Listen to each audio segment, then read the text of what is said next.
Probably the largest case we've had in the last 5 to 6 years came from the podcast. And so, someone is right, they're scrolling, and then it pops up. And we were just talking about her and how she tries cases. And she had gotten a pretty big victory recently up north. And he called the office and his exact words were, "I want to hire her because I like her vibe." And I was like, off a podcast. I mean, the rest is history. That case is already done. And we started the podcast 2 years ago, and we've already gotten a big case from it.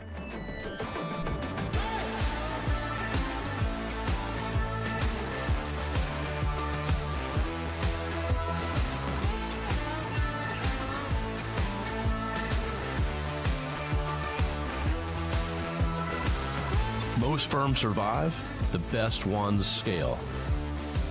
Welcome to the Managing Partners Podcast, where law firm leaders learn to think bigger. I'm Kevin Daisey. Let's jump in. Hey, everyone. What's up?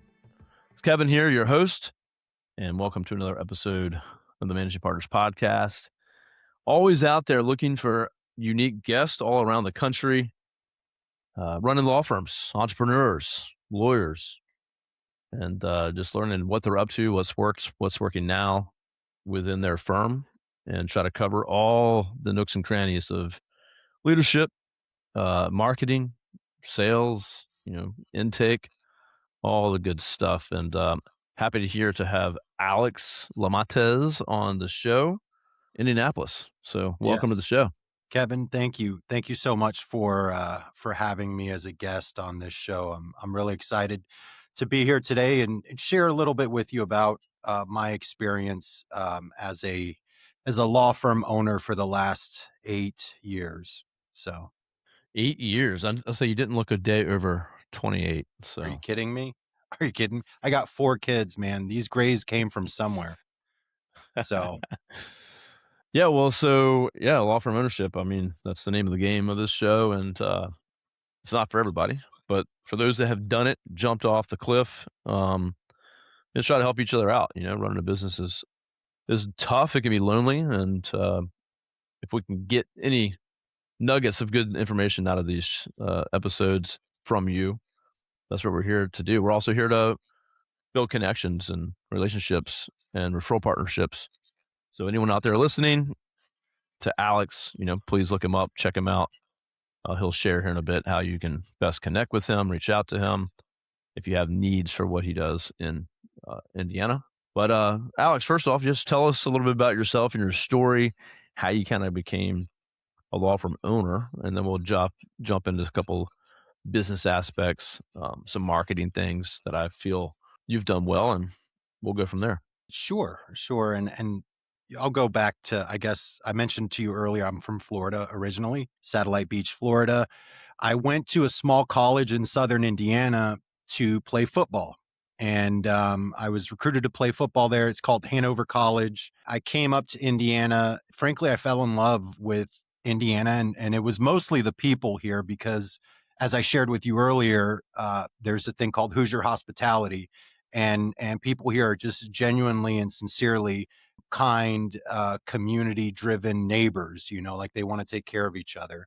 And so, and they're very practical, pragmatic too, and which I think is important. But I ended up coming up to Indiana. I stayed here. I wanted to go to law school here. I went to Indiana University here downtown Indianapolis. They have a campus, and graduated and started my career as a public defender. So I was trying cases 2 weeks fresh out of law school.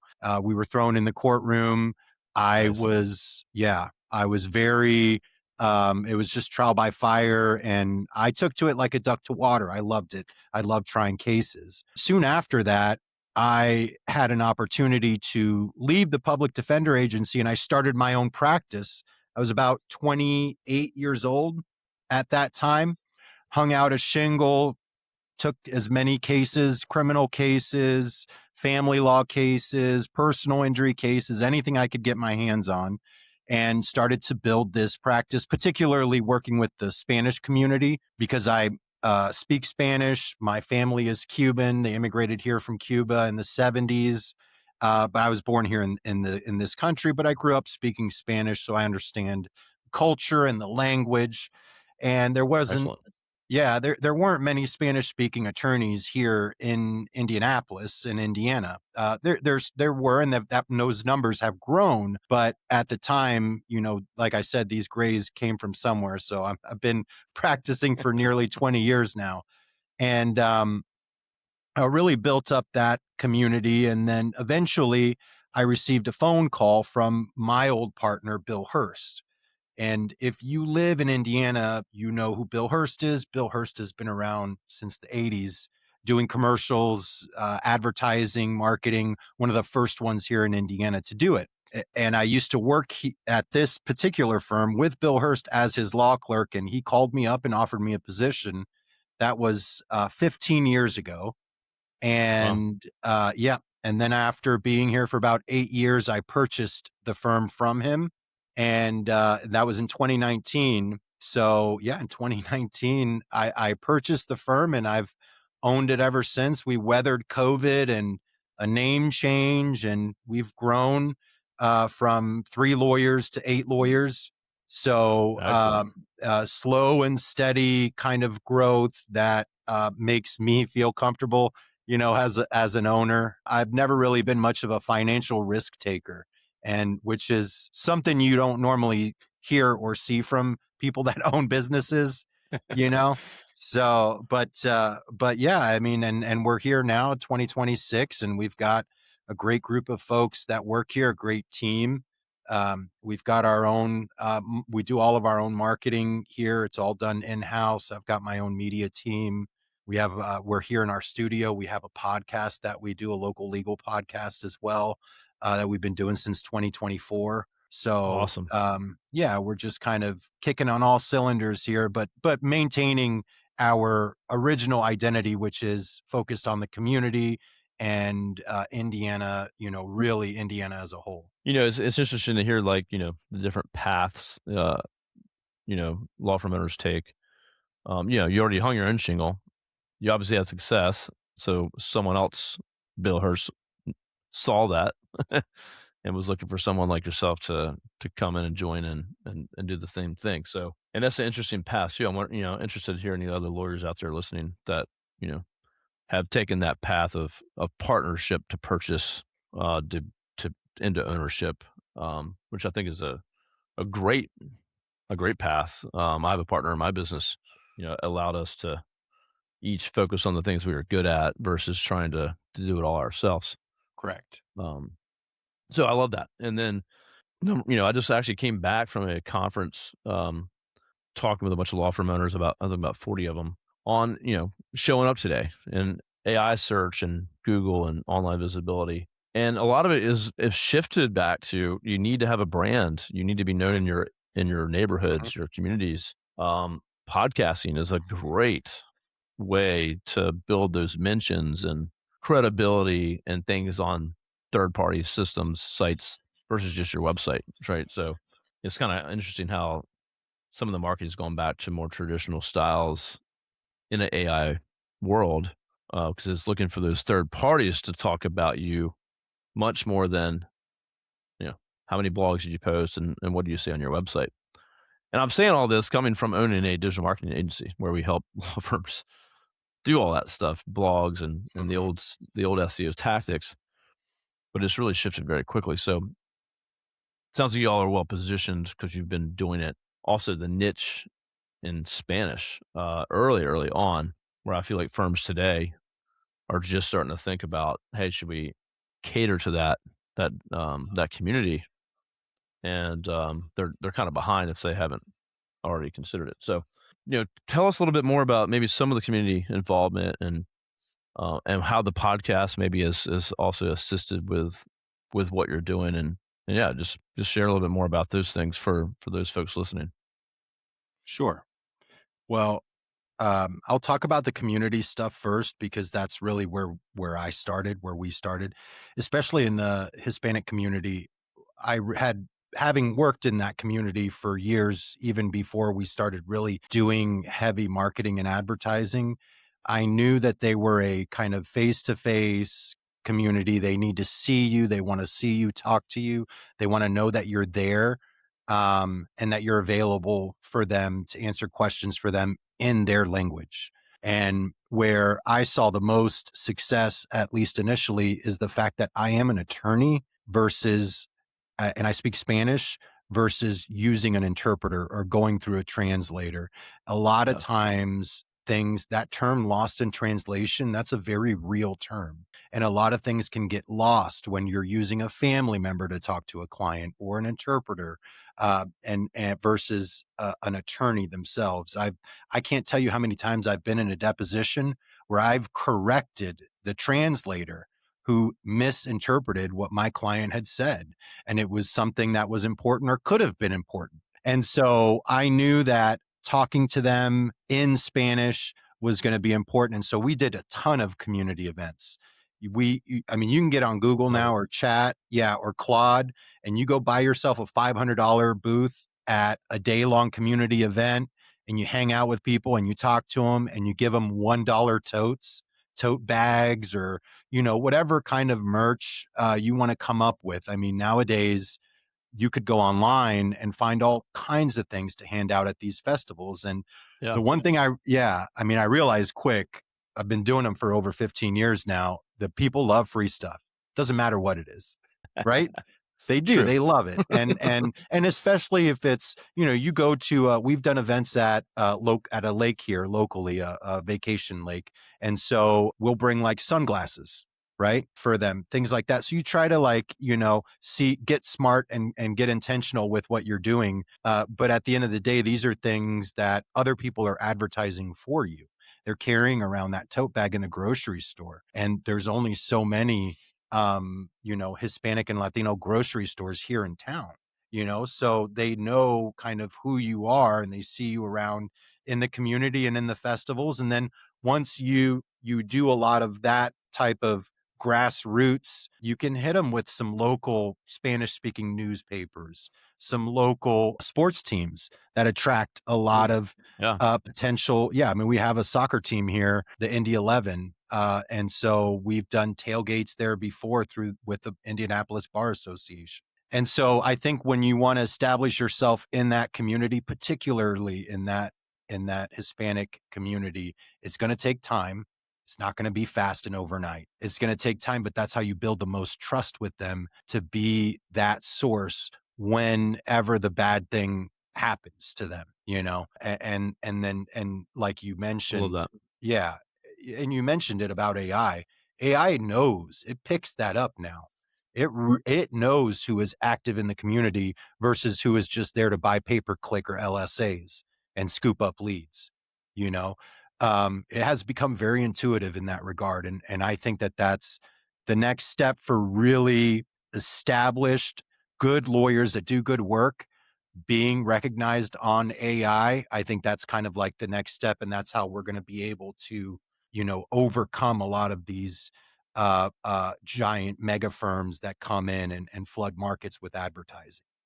So, 100%. I totally agree with you, and, yeah, yeah, that's what that one I have people all the time like, "Hey, this big firm's coming into town, we can't compete." You can, yeah, but you have to have a strategy. hmm You have to know what you makes you unique, and every firm's unique in their brand, their approach, what kind of clients they maybe service. Like you have a niche in the Spanish community. Lean into that, hmm leverage that. Um, yeah, yeah, and you're it, 100% right. I mean, AI can pick up on all these things. If you're mentioned on a local news, or you're a sponsor of something there, and you have a mention on their social or on their website because of the community involvement you're doing, AI picks up on those things. It wants to yep, see other sources talking about you, and it knows how to relate that to your website and other things, and say, okay, here's what they say they do. Here's what they are actually doing.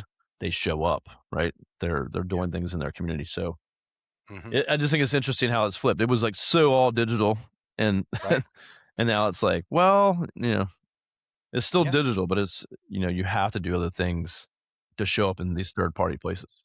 Yeah, AI is wised up, man. It has. It's wised up. It can tell the marketing brand lawyers from, the ones that actually are out there trying cases, litigating cases. And I will say this to your point about the big player moving in. Here's what we all have. If you are in your hometown and a big player moves in, you already have an advantage. which is that it is your hometown. You're already there.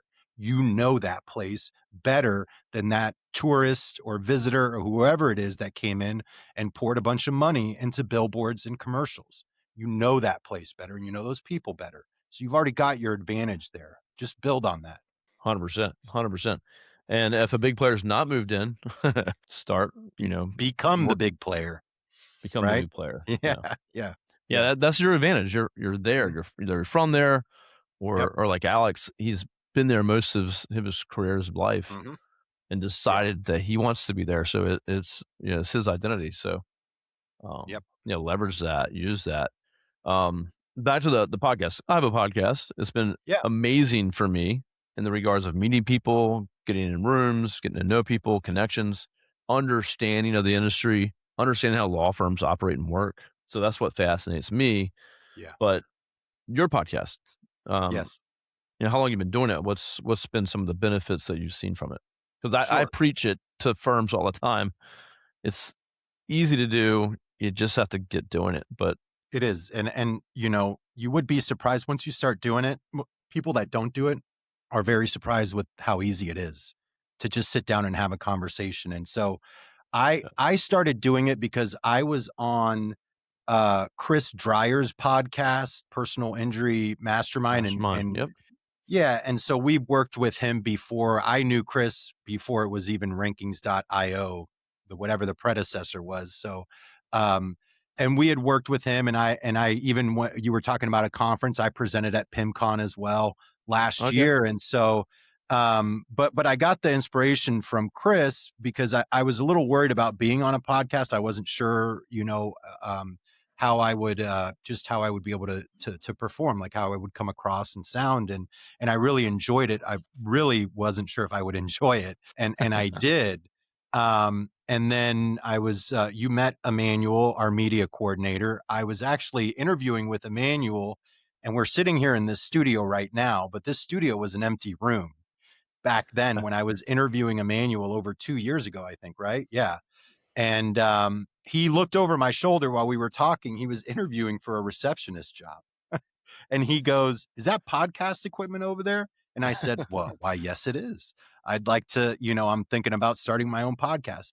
And then next thing you know, we kind of created this position for him.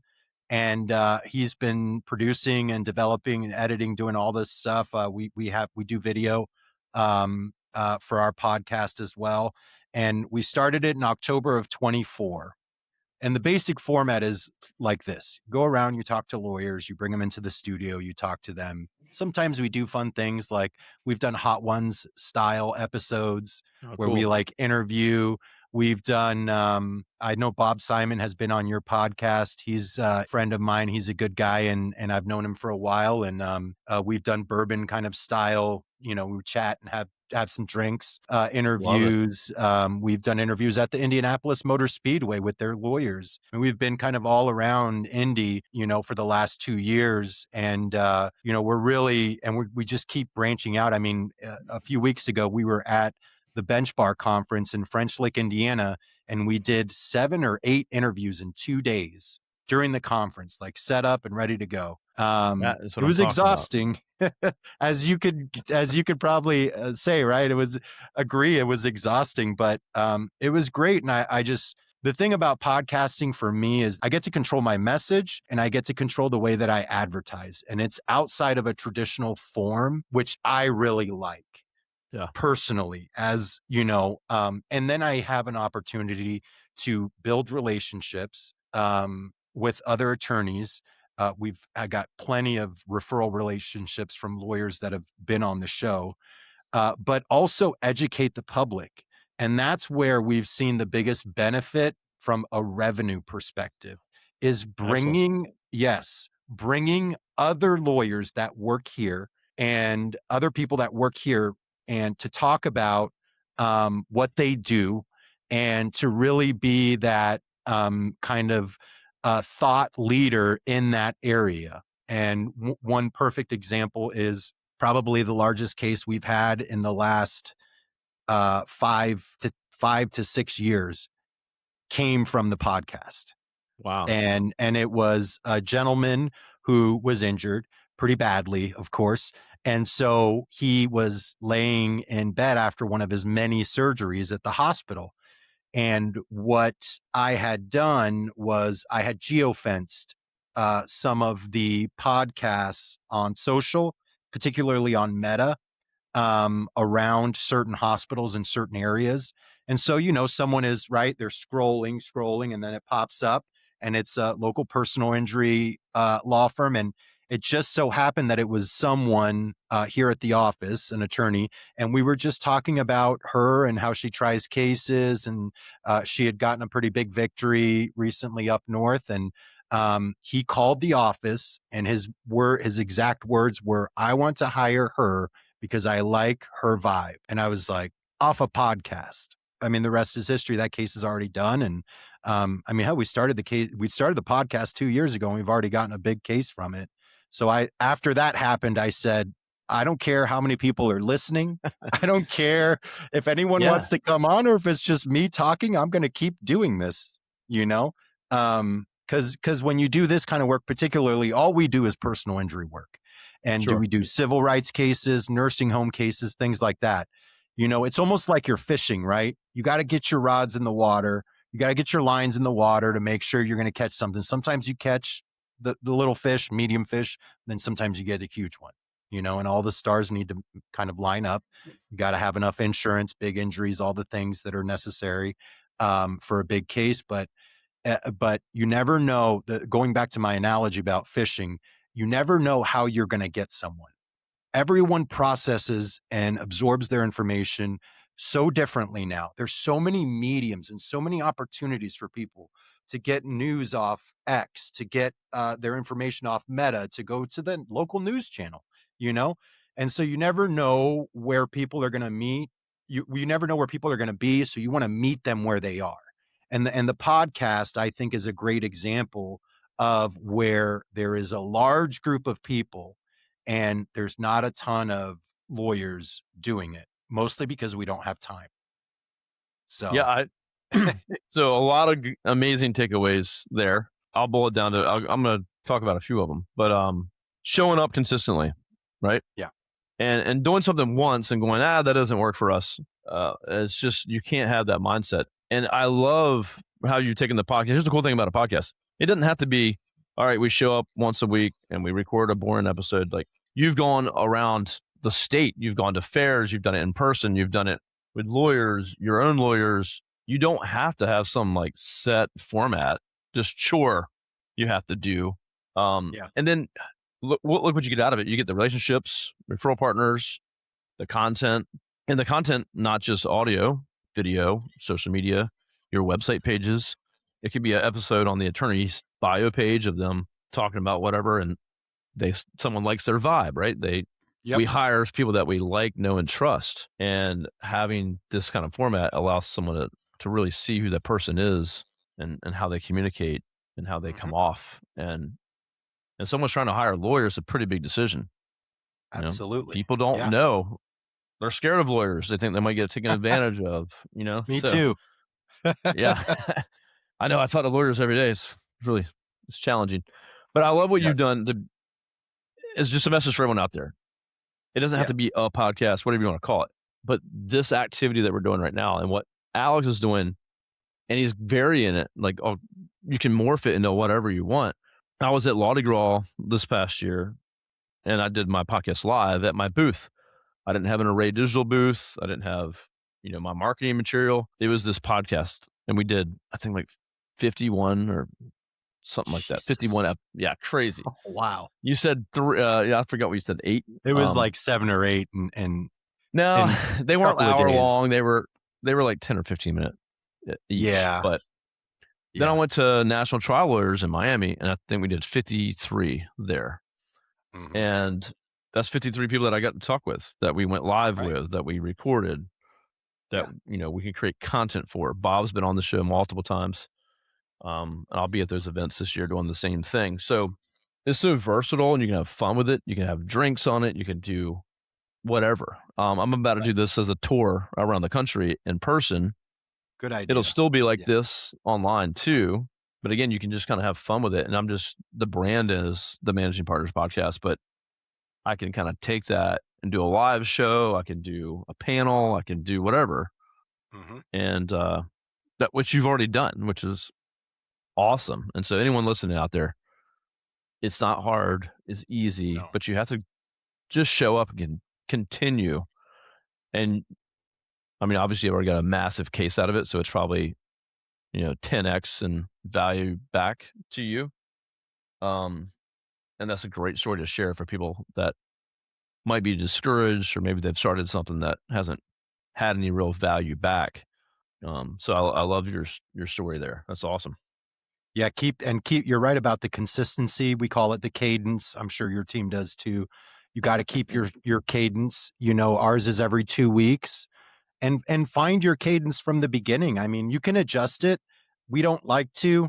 Emmanuel's looking at me. I'm always throwing out crazy ideas like, "Oh, what if we did shorter episodes once a week?" But, yeah, keep that cadence and keep it strong and, eventually it does take time, but eventually you start to see the benefits from it, and it's fun. I like Yeah. it. You Make it do fun. get Yeah, make it fun. yes.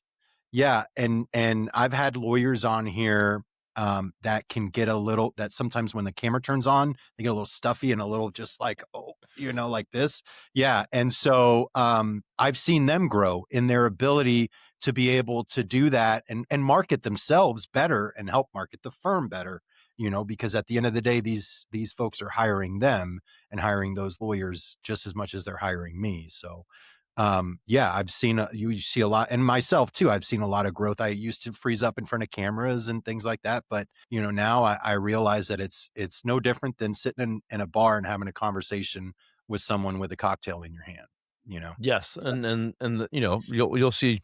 You know how I've done this show. We talked before we started recording, and actually we had a Mhm. conflict because I my team has booked an insane amount of shows, and we had another attorney that I'll be recording with separately showed up in the studio at the same time. And, so sometimes, yeah, you get a little crazy with your Oh yeah, strategy. Sometimes it can cause issues, but hey, you got problems. That means you're growing. You're doing something. You got to fix it, right? right. So you want problems and challenges, but yeah, Hmm. if everyone out there, if you're thinking about a podcast or a show or a social media live show, there's all kinds of things you can do. Start with the mindset like Alex here. It's just chill. It's a conversation in a bar. It's a conversation in the Hmm. kitchen at your office with if you kind of make it that simple, then it's going to be a lot easier. Your guest relaxes. If you have a bunch of questions to read off and not really engage, you're just kind of worried Hmm. about the questions. I hate those podcasts, and Yeah, I get invited on a lot of them, and I'm like, yeah, and I come back with a good answer, and then they're like, next question, like, you know, that's funny. damn it. Yeah, it's funny because I usually have every question in front of me, and I read the first two, and then I just go off script. And Yeah, it's almost like a security blanket for me to know that it's there, that I can go back to it, yeah, but I never stick to it, so yeah. I'm bad at that. So my team knows. Even if I say, hey, this is what we're talking about, all I need to know is just a little touch of what we might go down the rabbit hole with. But yeah.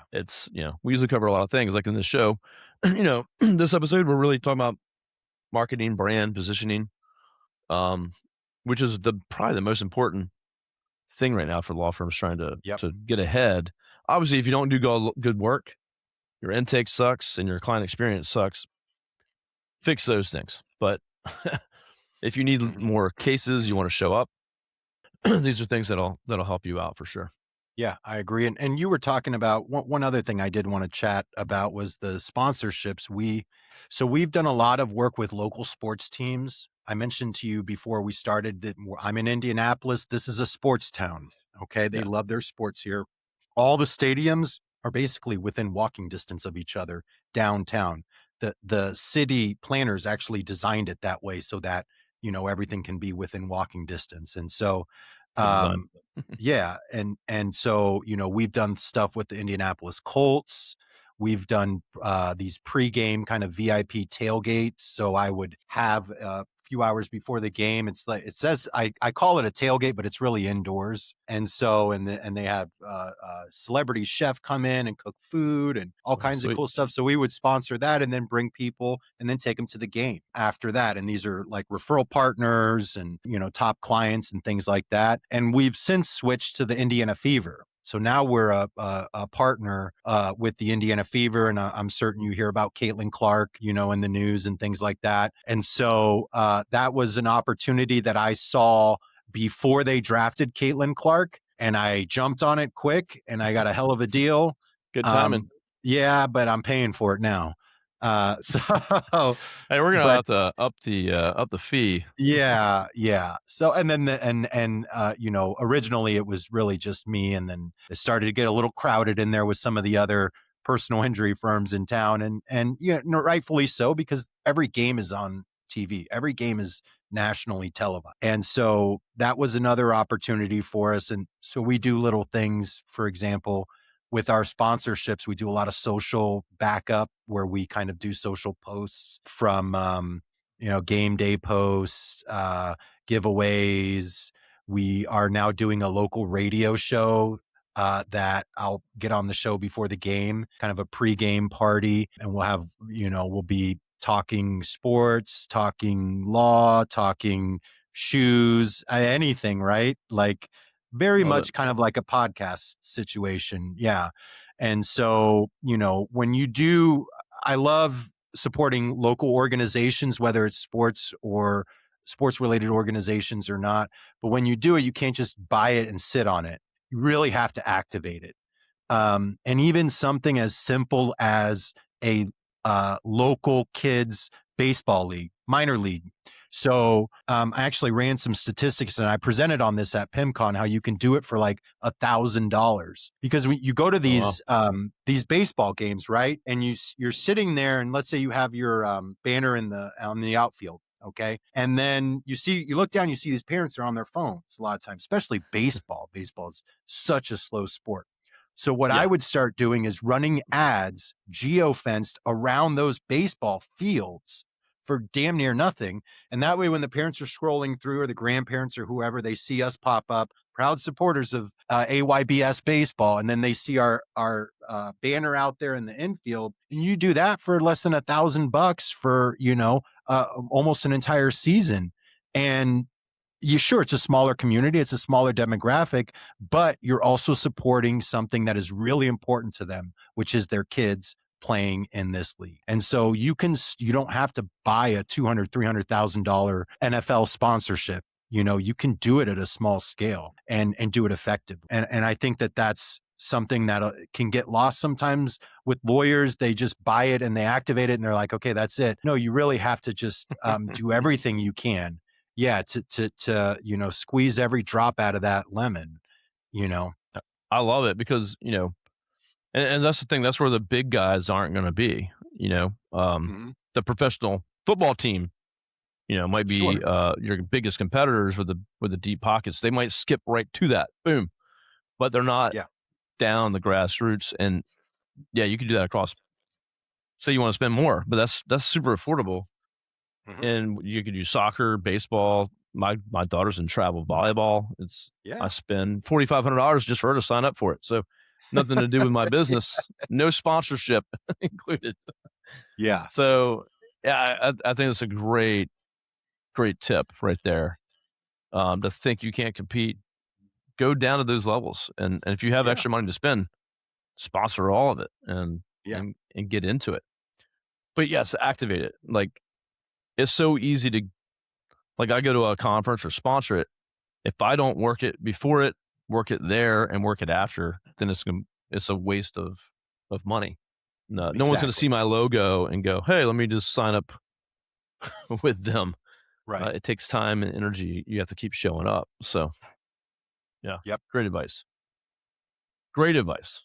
Well, Alex, we covered a lot of different things and Sure. really around how these firms can build a brand, build a presence, niche, focus, show up consistently in their community. The podcast. I preach podcasting. We don't even it's not something that I sell, but at the moment, but it's just so powerful. You get so much out of it. I know Yeah. Emmanuel's listening probably in the background. You Yeah. get video clips of you. You can get so much content. Yeah. Um, it's insane, and you can have so Yes. much fun with it, and you can kind of go any direction you want. So if you're not doing a podcast, you know, consider it. Talk to me. I can help you set it up if you needed to. But it's I would recommend video too, right, Kevin?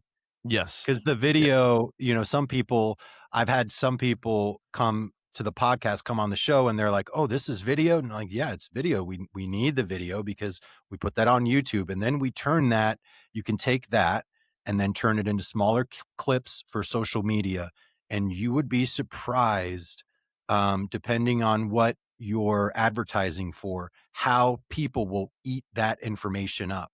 Like, they heck yeah, love it. One of the things we've seen success here on social media has been the nursing home clips from the nursing home cases we take, because there's okay, a lot of people that are my age, roughly 45 over, that are caring for older parents that are in nursing home facilities. And so they love that information gets eaten up organically. I don't even have to put any money yeah. behind it you know? So find whatever it is that people want to hear about, what they want to hear, watch, read, whatever, and then hit it hard. Yeah. Yeah, video. There's no need to not to do it and not do video, like Right. straight up. Right. And Yeah. and you're going to improve. You're going to get better, more comfortable. Mhm. If you get a speaking opportunity on a Correct. stage somewhere like PimCon, Yes. you Yep. you've been doing this. You kind of got the practice, and it just comes more Yeah. natural. So yeah, it's all around huge benefits to it. If you're interested on how my setup or softwares or posting, you know, processes, stuff like that, I'm happy to share with anybody out there listening. So, well, Alex, what's the best way for folks to connect with you directly or get in touch with you? Sure. You can always email me. And I'm sure you'll put the email in the notes or something, but it's A Limontes, ALIMONTES at hurstlamontes.com. And that's the name of the firm. That's the name of the website. If you Google us, you'll find us. We've been around for over 50 years, and we plan on being around another 50 more. I may not be, but someone else will. So you could do that. You can Somebody has to always care. call the office. Call the office 317-636-0808 and get a hold of us. If you need me, you can ask for me. If I'm not here, um, hold on. Yeah. If I'm not if I'm not here at the office, you can always speak to someone here. But also check us out at Circle City Conversations podcast. That's where you'll find us on Spotify, on Amazon, on Apple Podcasts, all the major platforms. We've been around for over 2 years. You'll get to know a lot of lawyers, a lot of local lawyers here in Indiana. In case you ever need a lawyer for anything. I mean, criminal lawyers, immigration lawyers, I have them all on the show. Even judges come on the Excellent. show. So, yeah. Or So, you can also check it out. see what he's done and how he's done it if you're interested to Yeah. just try to do something similar in your town or city. So, Or reach well, out Alex, to I me. appreciate I'd be you. glad to share. Yeah. Yeah, Yeah. I appreciate you coming on to share all the great things you guys are doing, and Thank you. hopefully, folks will take some of this and put it to action. So, Great. appreciate it very much, and have a good summer, everyone. We'll see you on the next episode. Alex.